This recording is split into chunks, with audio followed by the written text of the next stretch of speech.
자, 야곱과 에서 쌍둥이죠.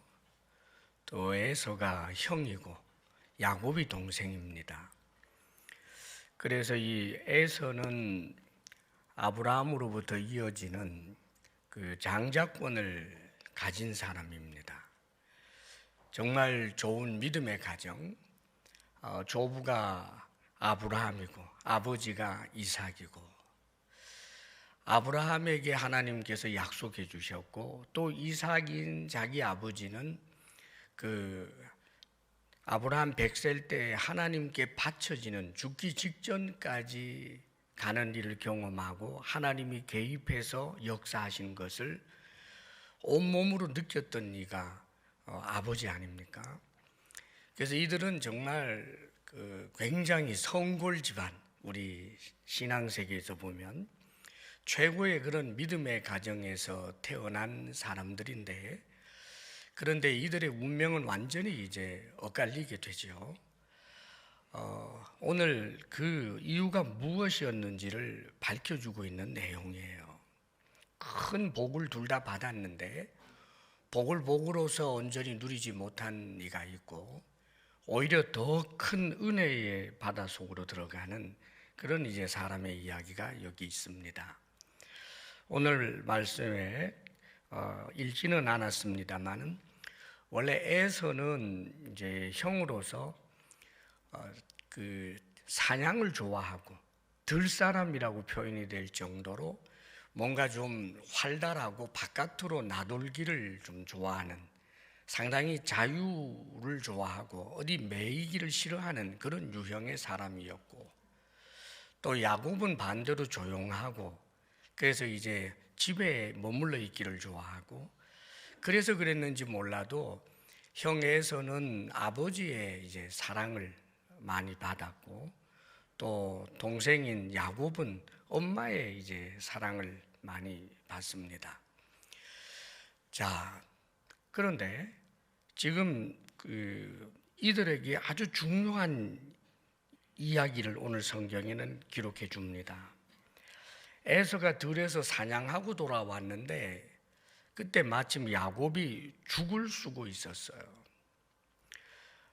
뭐 배고플 때 그렇게 해야 되겠다라고 계획이 되었는지는 모르겠습니다만은 아마 이런 일들은 자주 있었을 것 같아요. 야곱은 집에서 음식도 만들고 어머니도 돕고 이제 이러던 사람이니까. 그런데 마침 사냥하고 돌아와서 굉장히 이제 피곤했는데, 이 에서가 그 붉은 것, 이제 팥죽이라고 우리가 보통 알고 있죠. 팥죽으로 번역해도 됩니다, 여러분. 그 붉은 그런 죽을 나에게 좀 먹게 해달라고 그럽니다. 자, 그랬더니 야곱이 하는 말이 형의 장자의 명분을 내게 팔아 그래요. 그러면 내가 이 죽 줄게. 그 말만 하면 뭐 형이 팔 것이라고 기대했을 것 같지는 않아요.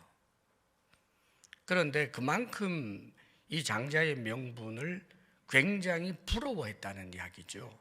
같은 쌍둥이인데 형 에서가 가지고 있는 그 장자의 명분이 굉장히 부러워했었다는 것을 드러내는 그런 이제 장면이에요. 그런데 이게 웬일입니까? 에서가 하는 말은 지금 배가 고파서 죽겠는데 뭐 그까지 장자 명분이 나한테 뭐가 중요하겠니? 그래, 팔게. 그러니까 야곱이 이것 봐라 그러면서 정식으로 들어가요. 일종의 계약입니다. 그러면 맹세하라. 자, 이스라엘 그 사회에서 고대에는 특별히 맹세를 한다라고 한 법적 효력이 있는 거예요. 그래서 이 맹세 어원 자체가 7번입니다. 그러니까 내가 맹세한다, 맹세한다 이런 것이 되겠지만, 아브라함 집안에 있어서 맹세라고 할 때는 하나님의 이름으로 하는 거예요. 자, 그런데 이 정도 되면 정신 차려야 되잖아요. 반은 농담이었다고 해도 그렇게 정식으로 딱 나오면 정신 차려. 야, 인마 농담도 못해. 이렇게 이제 가야 될 그 상황에서 정말 맹세를 해요. 이게 에서의 모습이었습니다. 그래서 에서가 맹세하고 장자의 명분을 야곱에게 팝니다.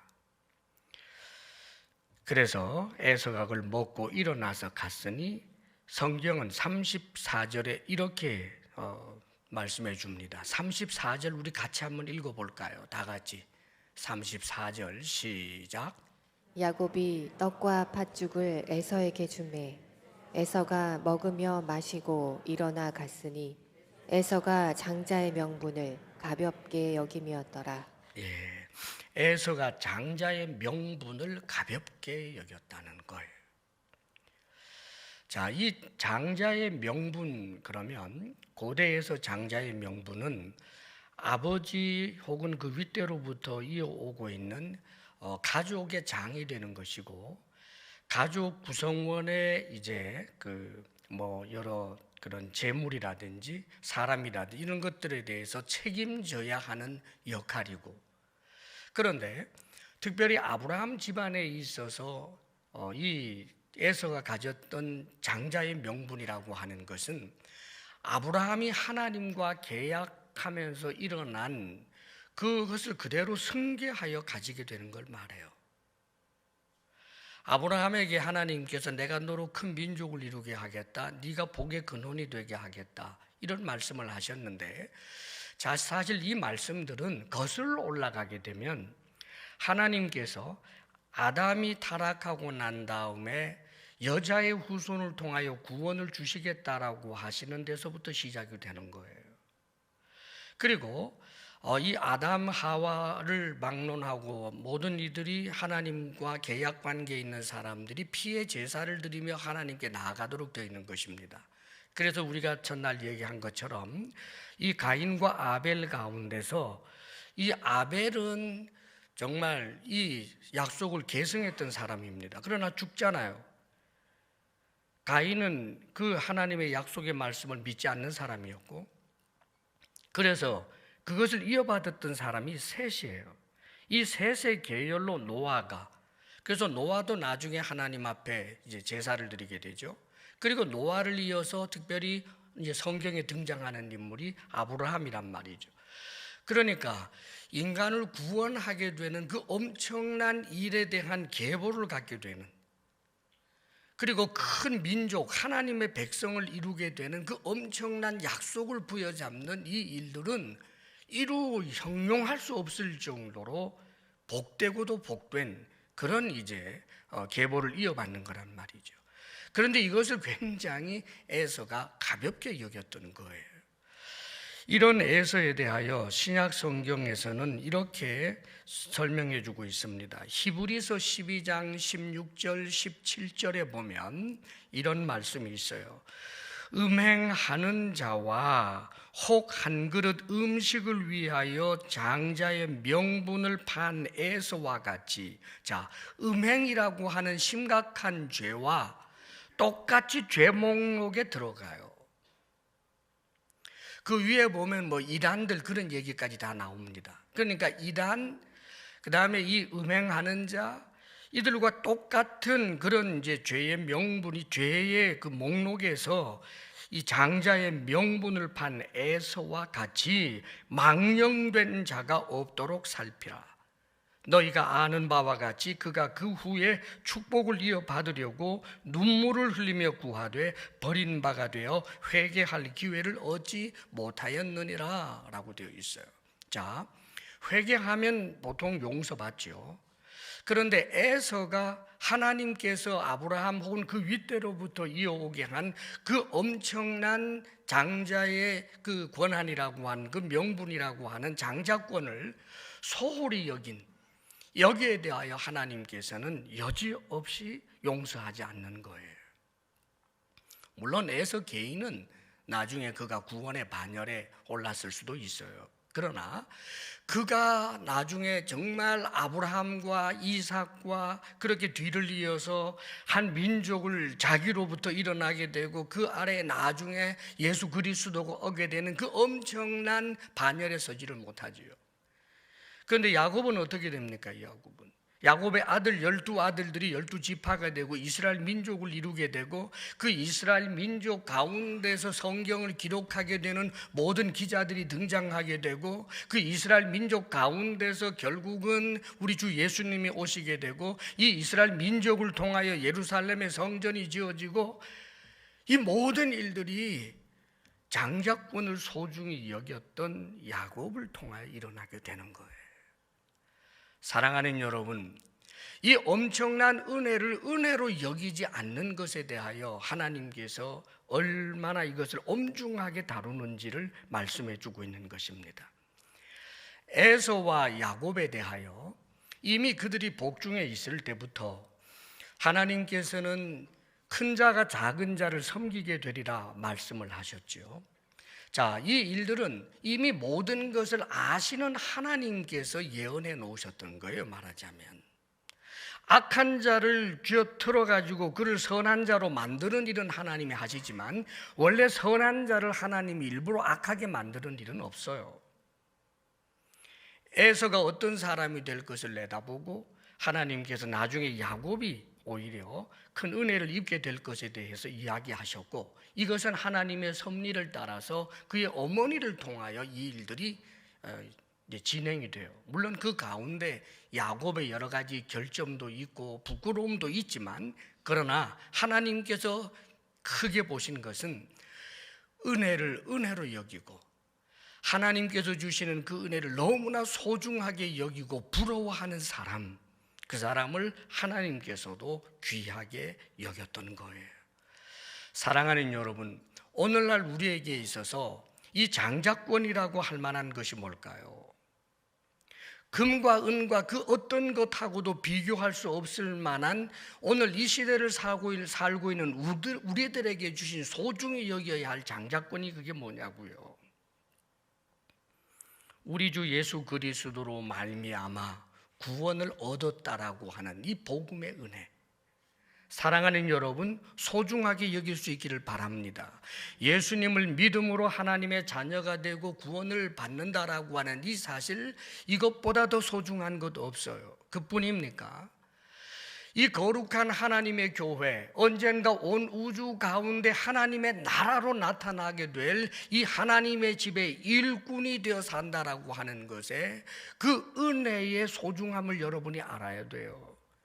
일꾼됨을 목사, 장로 혹은 집사 혹은 교사, 이런저런 하나님께서 은사를 따라 주신 셀 리더 등등의 이런 직분들을 너무나 하찮게 여겨서는 안 된다는 말이에요. 왜 그렇습니까? 그것이야말로 하나님께서 나를 충성되게 여겨서 주시는 너무나 큰 은혜의 방편들이기 때문에 그런 거예요. 그뿐입니까? 우리에게 성경을 주시고 이 말씀을 읽고 열심히 신앙생활함으로 나의 진보를 보일 수 있도록 해주시는 이런 모든 것들을 전부 은혜의 반열로 두고 은혜를 은혜로 알아 소중하게 여길 수 있는 하나님의 사람들이 되시기를 바랍니다. 하나님께서 주신 크신 은혜들을 내 배고플 때 팥죽 한 그릇만큼도 그렇게 귀중하게 여기지 않았던 에서처럼 때때로 우리는 우리에게 주신 은혜를 얼마나 업수히 여기고 가볍게 여기는지 몰라요.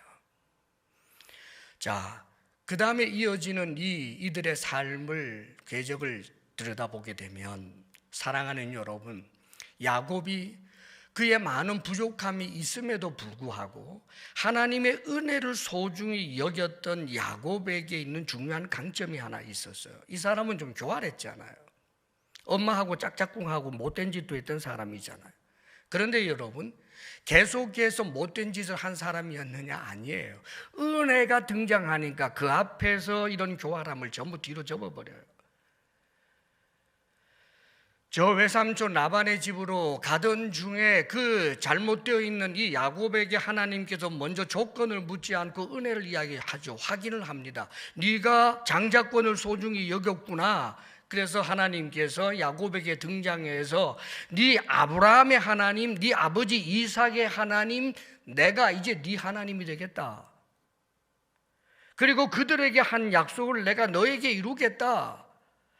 동서남북을 바라보아라. 이 땅을 내게 주겠다. 네 씨로 말미암아 만민이 복을 받게 될 것이다. 다시 한번 하나님이 그것을 확인시켜주는 순간부터 야곱은 교활한 사람이 아니라 성실한 사람이 됩니다. 은혜를 소중히 여기는 사람.